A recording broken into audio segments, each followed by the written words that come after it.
Tá passando a lista, né? Então tá, gente, vamos lá. Então agora a gente vai continuar aqui, tá? Depois eu vou mandar o caso clínico lá para na prova. Vocês, eu estava esperando a gente dar pelo menos essa aula para vocês terem esse tipo de comparação, diferenciar assim entre as coisas, tá? Depois vocês olhem e fiquem atentos lá no nosso cronograma, porque vai ter algumas vezes que não vai ser a cada 15 dias, tá? Agora, dessa próxima vez, por exemplo, só vai ser dia 13 de março. Eu tive que ajustar por causa do dia da prova de vocês, para dar certo a vinda da prova com a minha vista, porque se eu fizesse de outro jeito não ia dar errado, tá? Mas é só vocês se atentarem lá que a data que está lá é a data que a gente vai seguir o cronograma, tá bom? Então, continuando, agora a gente vai falar de artrite psoriásica. Tá? A artrite psoriásica é uma espondiloartrite também, tá? Essa doença ela é uma doença crônica, inflamatória, certo? Recorrente, sistêmica e, como o próprio nome diz, ela é artrite psoriásica. Então, a gente tem um comprometimento da pele, né? Junto. Mucosas, fâneros e as articulações, tá? Na pele, o que acontece? Essa doença, ela faz uma hiperplasia da epiderme e é uma doença inflamatória que atinge a epiderme, tá? Por uma resposta imune inadequada. E aí, associado com fatores genéticos e ambientais, acaba deflagrando aí as lesões causadas pela psoríase, tá? Uma coisa que é fator de risco aqui importante nesses pacientes é a síndrome metabólica, tá? Então a gente observa muito os pacientes com artrite psoriásica, até mesmo os que têm só psoríase, eles têm muita hipertensão, diabetes, tá? Dislipidemia, obesidade. A depressão também é um fator de risco, a ansiedade, tá? E acaba que esses fatores podem aumentar o risco de ter outros comemorativos sistêmicos, certo? Em relação à psoríase, ao comprometimento cutâneo, certo? O que acontece aqui nesses pacientes? Nem todo mundo que tem psoríase vai desenvolver artrite psoriásica, certo? Mas o principal ponto é o comprometimento cutâneo, é o início, né? Então, o que a gente orienta? Pessoas que têm psoríase têm que ficar alerta ao surgimento de sintomas articulares, porque 10 a 30% das pessoas que têm psoríase podem desenvolver ao longo dos anos a artrite. E aí seria artrite psoriásica, certo? Então, 10 a 30% é bastante. E quanto mais, né? Quanto maior o período, quanto maior os anos que a pessoa tem psoríase, maior é o risco, né? Eu vou até falar para vocês aqui também algumas características que aumentam o risco. Mas na maioria das vezes, as lesões elas surgem na forma de placas, né? Que podem ser eritematosas, então eritemato-descamativas, bem delimitadas, são pruriginosas, tá? E na maioria dos pacientes, essa psoríase clássica, ela costuma surgir ali na face extensora dos membros. Então, um local muito comum é aqui, ó, na face extensora dos cotovelos, tá? Nos joelhos também podem surgir, tornozelos, pés, nádegas, tá?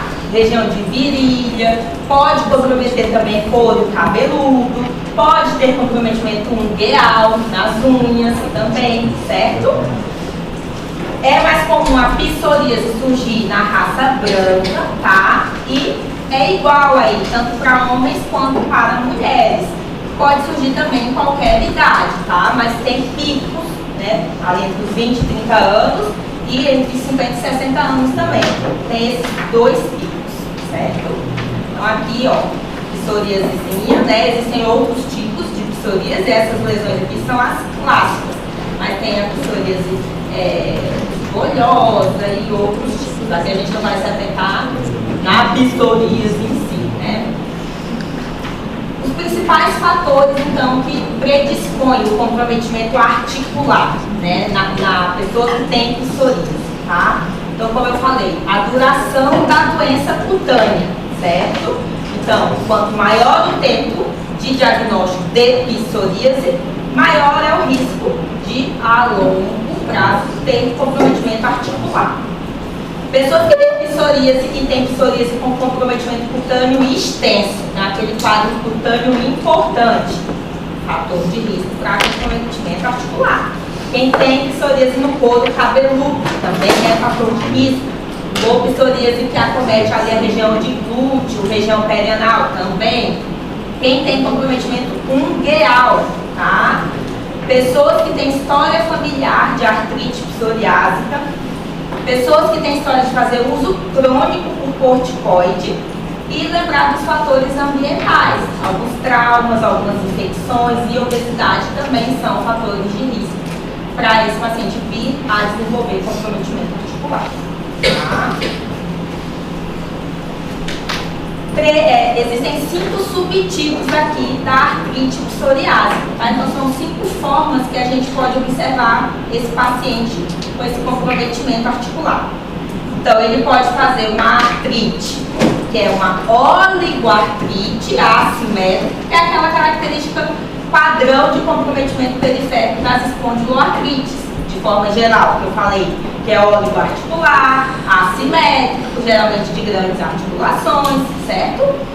Mas aqui a gente pode ter comprometimento poliarticular. Então pode fazer uma poliartrite simétrica. Aí confunde muito com artrite reumatoide, porque o comprometimento é o mesmo, certo? Pode ter uma artrite que envolve principalmente as interfalangianas distais. Isso aqui já faz diagnóstico diferencial com outra doença que a gente já viu. Não. Artrite reumatoide tende a poupar a interfalangiana distal. Aqui a gente tem comprometimento, uma forma que acomete principalmente as interfalangianas distais. É diagnóstico diferencial de osteoartrite, que é a artrose, tá? Então, se tem comprometimento principalmente das distais, tem uma das formas aqui que é na artrite psoriásica. Pode fazer uma artrite mutilante e pode fazer comprometimento axial, porque afinal é uma espondiloartrite. Então, pode fazer sarcoidite também, tá? O quadro clínico, então, o paciente vai ter ali uma dor articular, vai ter a rigidez matinal ou uma lombalgia inflamatória, né? Todos esses sinais clínicos. No exame físico a gente percebe que os sinais inflamatórios ali, na palpação mesmo, eles são menos intensos do que o que a gente encontra na artrite reumatoide, tá? Inicialmente tende a ser oligoarticular, mas com o passar dos anos pode ficar poliarticular. Como eu falei, acomete preferencialmente interfalangianas distais e pode fazer artrite mutilante também, destrutiva. Destrói e deforma de uma forma diferente da artrite reumatoide, com deformidades diferentes, mas aqui a gente também pode ter uma artrite destrutiva, tá? E pode ser, termos aí a presença também da dactilite e da doença das unhas, né? Com o comprometimento da psoríase, tá? A doença ungueal, tá? 30 a 40% dos pacientes vão ter comprometimento das unhas, por isso que é importante no exame físico a gente examinar. Existem pacientes que têm psoríase e não têm comprometimento cutâneo, não vão ter as placas, as lesões, vão ter somente comprometimento ungueal. Eu preciso examinar. Então, se eu estou investigando um paciente com artrite, eu tenho que examinar as unhas, porque pode ser uma artrite psoriásica somente com comprometimento ungueal. Na maioria das vezes, quem tem muito comprometimento ungueal faz muita entesite, porque faz entesite aqui do leito ungueal, tá? A artrite mutilante, né? Ela é uma forma mais destrutiva, mais agressiva da doença, tá? É como se fosse realmente corroendo a articulação. Ó, como é que fica? Aqui tem a imagem da artrite mutilante, tá? É destrutiva, como se fosse corroendo da interfalangiana distal, aí vai aproximar e pode ir fazendo esse encurtamento, porque faz essa corrosão, uma reabsorção óssea mesmo, tá? Isso é artrite mutilante. E aqui nessa outra, outra deformidade, outra sequela que a gente pode também encontrar, que é essa telescopagem, tá? Os dedos em telescópio. destruiu, reabsorveu a junta, ficou só a pele. Então quando a gente estica, vem a pele, mas não tem mais a articulação em si, a parte óssea, porque essa foi mutilada e destruída. Tá? Acometimento axial pode acontecer, né? Quando a gente tem um comprometimento axial numa pessoa que tem psoríase, a gente chama de espondiloartrite psoriásica. Se tem só comprometimento periférico e psoríase, é artrite psoriásica, certo?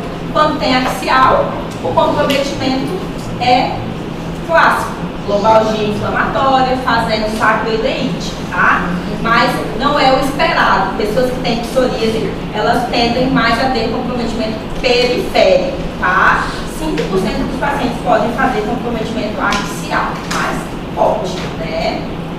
Intesite acomete aí 30 a 40% dos pacientes, tá? Como a gente já falou ali, principalmente dos locais de ligação de tendões, fáscias, aponeuroses, né?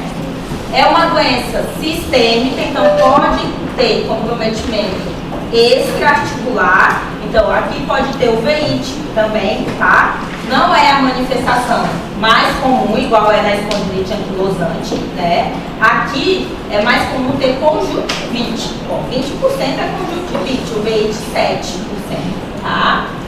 Ficar atento com a síndrome metabólica, tá? Como eu já falei, obesidade, dislipidemia, resistência insulínica, até porque esses pacientes acabam estando em um estado de inflamação crônica. Pacientes com síndrome metabólica e com processos inflamatórios crônicos aumentam o risco cardiovascular, certo? Diagnóstico é basicamente aqui um quadro clínico, tá? Aqui a gente não tem, diferente lá da artrite reumatoide, nenhum autoanticorpo específico, né? O HLA-B27 às vezes pode ser positivo, não é tão presente igual é na espondilite, tá? Então aqui é basicamente o quadro clínico mesmo. Os exames inflamatórios podem estar elevados em 50% dos pacientes e como a gente pode ter uma forma poliarticular, que na maioria das vezes pode até confundir com a artrite reumatoide, né? Mas lembrar que aqui fator reumatoide e CCP são negativos, né? Na radiografia, a gente pode encontrar ali alterações mais iniciais e inespecíficas, que é quando começa a ter um aumento de partes moles, faz osteopenia periarticular, e nas fases mais avançadas, que é quando tem essa reabsorção óssea mesmo, que é da artrite mutilante, tá? Como eu mostrei para vocês. Aqui tem os critérios, tá? Que são os critérios de Caspar, certo? Onde a gente avalia a evidência de psoríase, tá? Então, se tem psoríase atual agora, no momento que eu estou vendo o paciente, ou história prévia, ou história familiar, né? Avaliar se tem comprometimento ureal, fator reumatoide negativo, entra aqui no ponto, dactilite e as alterações radiográficas, tá? Não precisa vocês saberem os pontinhos de cada um, é mais saber o que faz parte dos critérios, porque basicamente aqui é um diagnóstico clínico, tá? O tratamento, né? Para fazer tratamento do comprometimento articular periférico, aqui é basicamente as mesmas medicações vão sendo compartilhadas na maioria das doenças. Então, se eu tenho um comprometimento aqui periférico, né?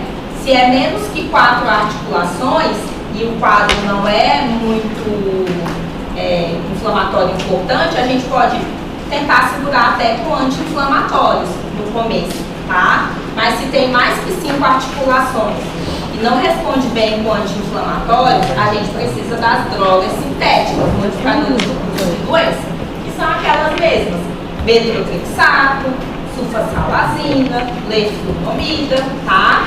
Lembrar que isso aqui a gente usa para quando tem comprometimento periférico, não serve para comprometimento axial, certo? E eu tenho que controlar a doença nas articulações, mas eu tenho que controlar a doença na pele também, né? Então eu tenho que controlar a psoríase em si. Se só o tratamento cutâneo tópico não serve, até mesmo essas medicações aqui sintéticas e imunobiológicas vão ser eficazes para controlar o quadro cutâneo. O próprio metotrexato ajuda muito a melhorar as lesões na pele, além de melhorar também o quadro articular, tá? Aqui o tratamento imunobiológico a gente não vai iniciar de cara, se tem só comprometimento periférico, são essas medicações primeiro. Falhou, não deu certo, aí a gente pode progredir e associar os tratamentos imunobiológicos aos quadros mais graves, tá? Agora, se tem comprometimento axial, aí a gente já começa com anti-inflamatórios e segue ali com os imunobiológicos, certo? Artrite enteropática, tá? É outro tipo de espondiloartrite. Aqui a gente tem uma associação com as doenças inflamatórias intestinais. São duas doenças inflamatórias intestinais, né? Doença de Crohn e retocolite ulcerativa, certo? Só para dar uma relembrada, a doença de Crohn é quando tem um processo inflamatório intestinal transmural, né? E ele tem ali potencial para comprometer todo o tubo digestivo, desde o ilho, colo proximal, né? Todo o trato. E tende a ser mais comum nas mulheres. Agora, a retocolite ulcerativa ela é uma inflamação mais superficial, mais na mucosa mesmo, intestinal, tá? E ela é contínua. E ela é ascendente, ela começa de baixo para cima, né? Comete no reto, fazendo retite, mas pode fazer colite também. E é mais comum nos homens, certo? Quais sintomas que as doenças inflamatórias intestinais causam? Então, o paciente vai reclamar de diarreia, dor abdominal, ou alterna o hábito intestinal, emagrecimento, sangue ou muco nas fezes. Então, pessoas que têm doenças inflamatórias intestinais precisam ficar atentas ao surgimento de manifestações fora do intestino, né?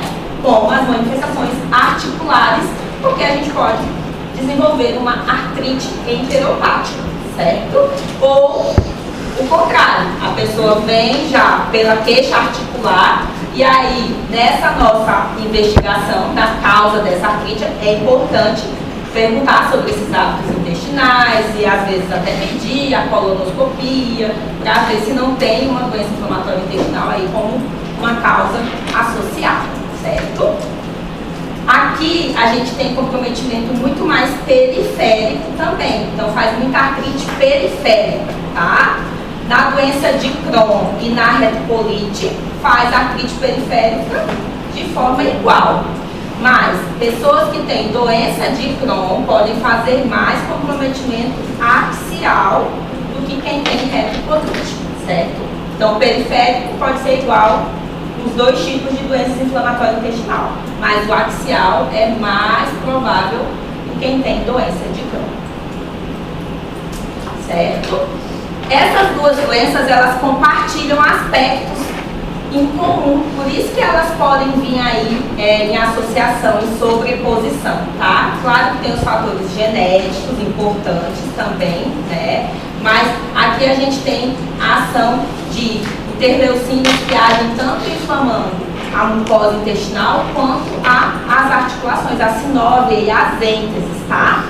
E tem também estudos que já comprovaram que quando a gente tem um processo inflamatório intestinal, a gente acaba tendo uma alteração lá da permeabilidade dessa mucosa, né, do intestino, certo?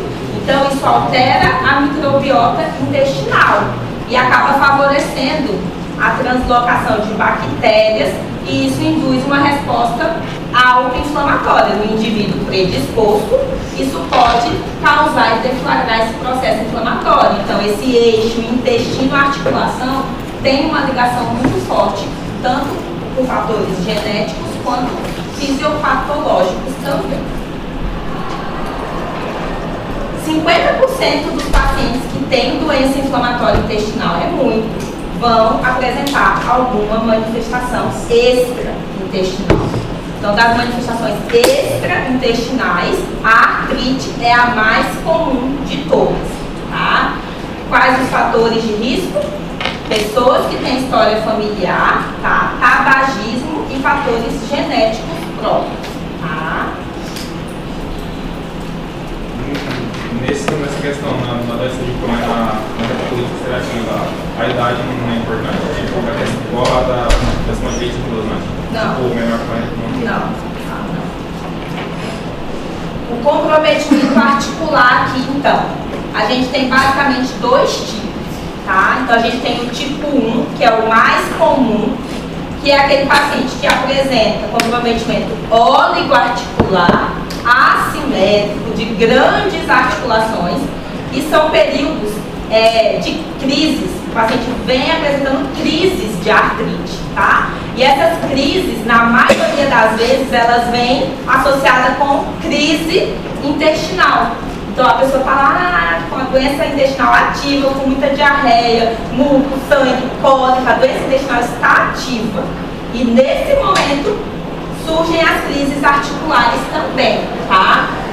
Nesse caso, raramente o quadro articular cronifica, porque a gente resolve ali o quadro intestinal, tende a melhorar também o quadro articular, tá? Agora, o tipo 2 é aquele tipo que as crises articulares vêm independente do quadro intestinal. Às vezes o quadro intestinal está lá inativo e a pessoa está apresentando artrite. Aqui a artrite, ela tende a ser poliarticular e ela é simétrica, tá? E pode comprometer pequenas e grandes articulações. Mais um diagnóstico diferencial para artrite reumatoide, tá? Poliarticular, simétrica, certo? Aqui, no tipo 2, em geral, pode começar de forma intermitente, com crises, mas depois ela tende a cronificar.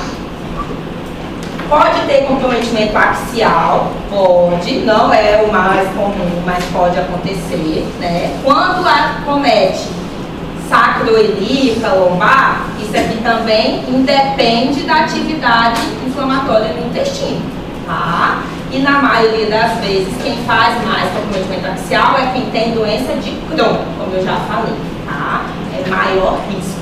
E os sintomas é o mesmo, de lombalgia, inflamatória, faz sacroileite, tá? Da mesma forma. Então, as artrites periféricas, na maioria das vezes, estarão associadas aqui à atividade intestinal, principalmente quando for o tipo 1, que é o padrão, o clássico, né? Aqui a gente também pode ter entesite, dactilite, também pode fazer tendinite de calcâneo, fascite plantar, tá? As manifestações extra-articulares incluem aqui comprometimento ocular, mas aqui faz episclerite, então é diferente. Na espondilite anquilosante eu falei que é o veite anterior aguda, né? Na artrite psoriásica faz mais conjuntivite. E aqui faz mais episclerite, tá? Então, quem tem doença inflamatória intestinal pode fazer o veite também? Pode, né? Mas é mais comum a episclerite, mas pode fazer o veite também, tá? Geralmente, quem faz o veite aqui, tá com o veite e as crises de artrite ao mesmo tempo associadas, tá? Outras manifestações também podem acontecer. Eu falei que quem tem doença inflamatória intestinal, a principal manifestação fora do intestino são as artrites, mas existem outras, né? Então, pode fazer eritema nodoso, pode fazer pioderma gangrenoso, colangite esclerosante e por aí vai. Pode ter outras complicações também. O diagnóstico aqui não tem nenhum exame em específico também, né? As provas inflamatórias, geralmente aumentadas, principalmente em períodos de atividade da doença, tá? A gente tem aqui a possibilidade de dosar 2 autoanticorpos, tá? Que é o PANCA e o ASCA, certo? O PANCA, ele não é específico, ele pode ser solicitado para avaliação de outras doenças também, mas ele costuma ser positivo, principalmente em quem tem retocolite, mais em quem tem retocolite do que quem tem doença de Crohn. E a gente pode solicitar o ASCA também, que é um outro autoanticorpo que é direcionado contra uma bactéria em específico, esse mais presente na doença de Crohn. Os exames de imagem, né, solicitar as radiografias das articulações comprometidas, ressonância, se tivermos suspeito de comprometimento axial, principalmente para detectar aí alterações precoces. E o tratamento aqui é em conjunto com o gastro, tá? Não tem muitos estudos em específicos, então a maioria dos artigos e dos tratamentos que a gente utiliza é baseado no tratamento das outras espondiloartrites, tá? Então, o que a gente sabe aqui de forma geral? A gente pode utilizar corticoides, principalmente para períodos de atividade de artrite periférica, ajuda também na inflamação do intestino, tá? Anti-inflamatório até poderia melhorar as artrites, mas piora o intestino, tá? Acho que vocês vão ver na gastro ainda as doenças inflamatórias intestinais, aí vocês vão ver de forma mais detalhada. Que quem tem doença de glomerulite, se usa anti-inflamatório, piora o intestino. Então, não é aconselhável porque poderia melhorar a junta, mas ia piorar o intestino, né? Daí a gente tem as drogas sintéticas, né, metotrexato, enfim, e as biológicas, que podem ser usadas de forma isolada ou associadas, tá? Vai depender aí do que está pegando mais, se é mais intestino, se é mais articular periférico, se tem axial, depende de cada paciente da manifestação que a gente escolheu o tratamento, certo? E por último, a gente tem a artrite reativa, tá? A artrite reativa, ela também é uma espondiloartrite, tá? Por quê? Porque ela compartilha mecanismos patológicos e até genéticos, tá? Das demais espondiloartrites. Então, embora a artrite reativa é um quadro que acontece após um processo infeccioso. Tem que ter acontecido um processo infeccioso aqui, intestinal ou urogenital. E aí, depois desse processo infeccioso, o paciente que tem uma predisposição genética, inclusive, a gente pode encontrar o HLA-B27 positivo aqui em 60% dos casos. Esses pacientes podem aí vir a desenvolver esses sintomas e essas características clínicas das espondiloartrites, tá? A artrite reativa é diferente de artrite séptica. O que é artrite séptica? Artrite séptica? O que vocês entendem? Artrite séptica. Séptica seria infecção. Pronto. Tem uma infecção vigente, eu tenho presença de bactérias lá na cavidade articular, causando aquela artrite, certo? Então tem um micro-organismo ali. Agora, a artrite reativa é uma artrite que acontece depois de um processo infeccioso. Então, se esse paciente está com uma artrite, está com um derrame lá no joelho, por exemplo, e eu vou funcionar e mandar para análise, o líquido vai vir estéril, não tem bactéria dentro do processo inflamatório da artrite reativa, porque ela é uma reação autoinflamatória, não é um processo infeccioso vigente, certo? A artrite reativa, anteriormente, ela era chamada de síndrome de Reicher, tá? Anteriormente.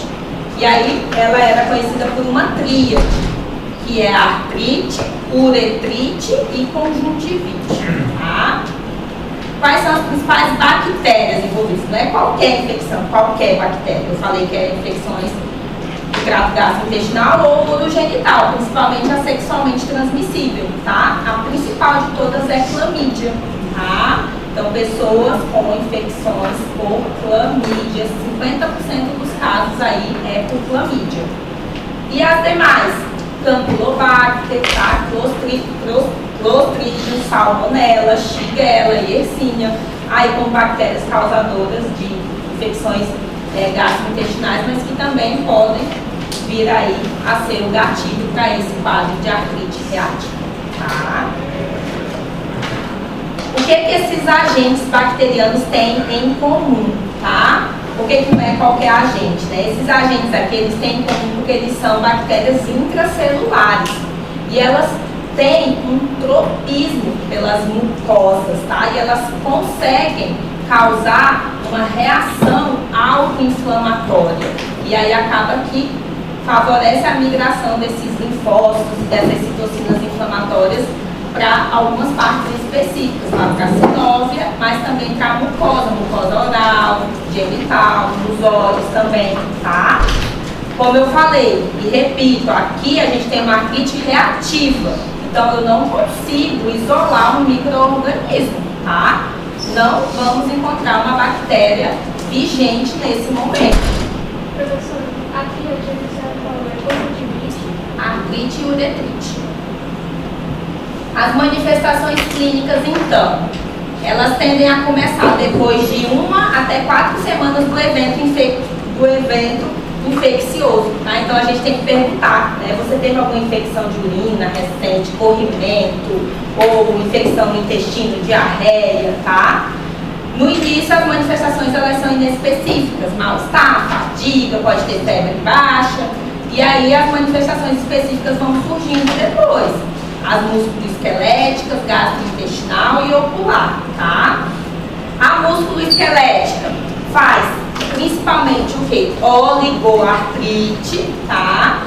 Assimétrica, então uma oligoartrite que começou de 1 a 4 semanas após uma infecção intestinal ou infecção geniturinária, certo? Na maioria das vezes, essa artrite ela é autolimitada, tá? Ela pode melhorar, os sintomas podem regredir nas primeiras 6 semanas. Mas, se não regridem, pode cronificar, tá? E aí pode se tornar uma artrite crônica mesmo. E a gente precisa tratar com os imunobiológicos, os imunossupressores, certo? Esse quadro articular comete geralmente as articulações de membros inferiores, principalmente joelhos, tornozelos, metatarsofalangianas, tá? Aqui o acometimento axial é bem raro, mas pode acontecer. Faz muita ectesite de calcâneo e faz muita dactilite aqui também, que é o dedo em salsicha, tá? Olha a fotinha da dactilite que tinha aparecido aí, tá? Esse edema, essa inflamação difusa do dedo.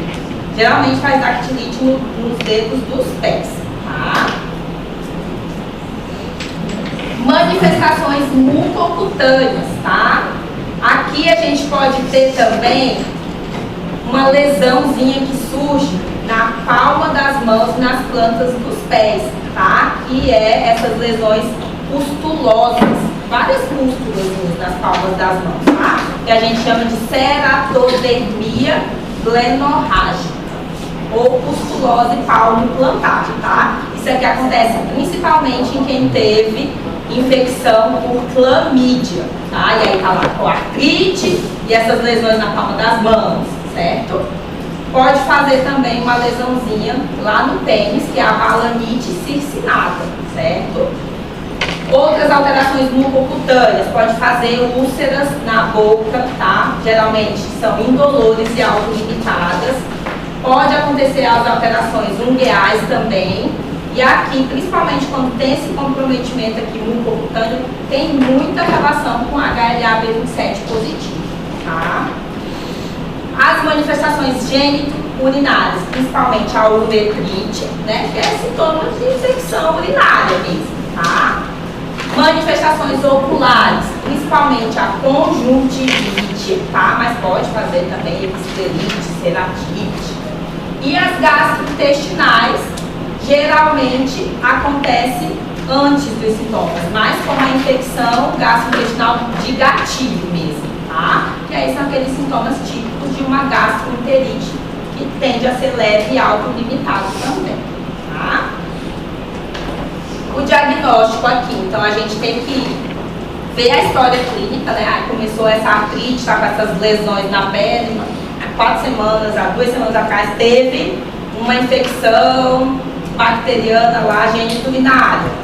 Avaliar os antecedentes de exposição sexual, porque a clamídia é uma doença que é sexualmente transmissível, né? Avaliar hábitos alimentares, para ver se justifica alguma gastroenterite, certo? Então a gente tem que tentar identificar esse gatilho infeccioso prévio, né? E avaliar as manifestações clínicas atuais.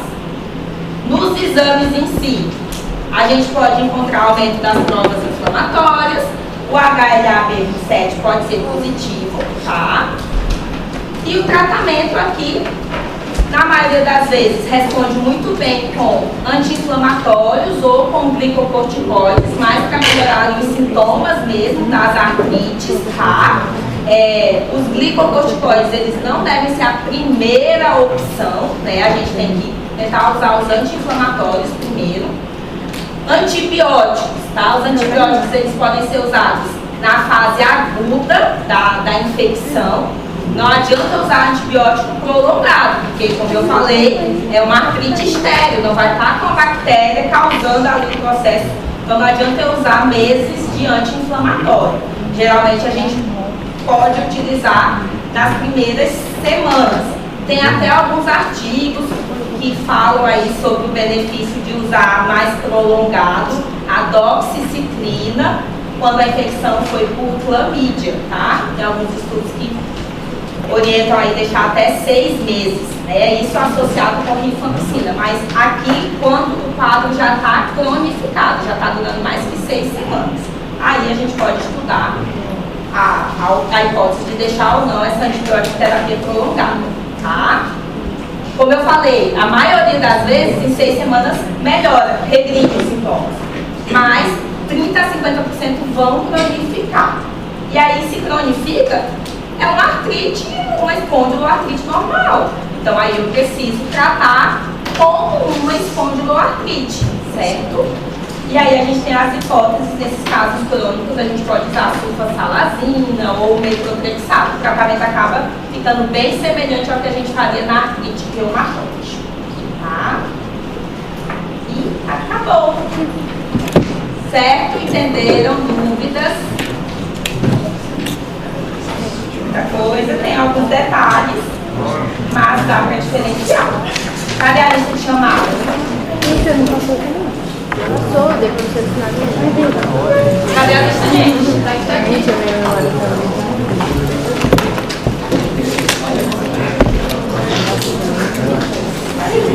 Pode chamar.